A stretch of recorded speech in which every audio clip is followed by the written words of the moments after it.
You need to breathe in order to stay alive. For your body to stay alive, you need oxygen. And everyone in this hall knows that if you are deprived of oxygen, you will only be able to survive for a very short amount of time, and then you will die. Agreed? Now, the heart also needs oxygen. And it's interesting because the trees, what do they give us? They give us oxygen.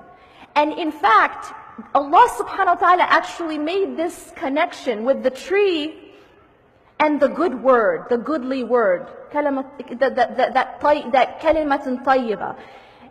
And that being Iman and La ilaha illallah. And ultimately, the oxygen of the heart is dhikrullah. It's the remembrance of Allah subhanahu wa ta'ala.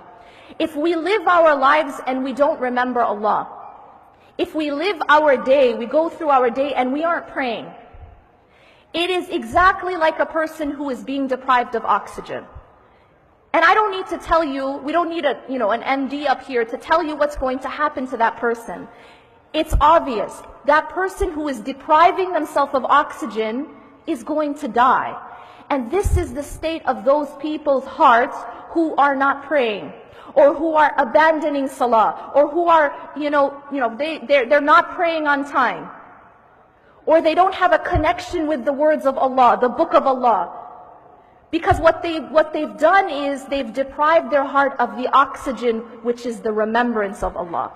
The remembrance of Allah is the oxygen of the heart. And this is just a funny example. You never have a person say, I'm too busy to breathe. Right? You don't have anyone say, I'm in a really important meeting, so I'm going to breathe tonight. Or I'm not having a good day, so I'll leave breathing till tomorrow. Because I'm really down, I'm not in a good mood. Nobody says I'm watching a TV show, so I'm not going to breathe.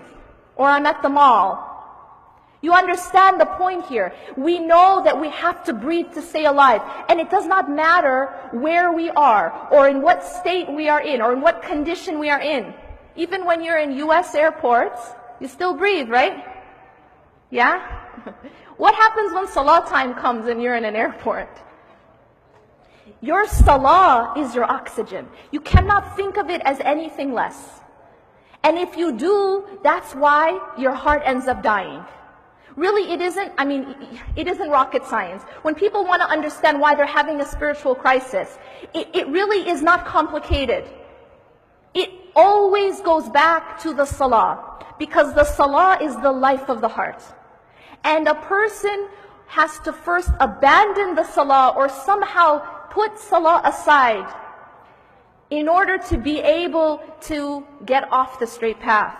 So the salah becomes a protection, and it is also the life of the heart.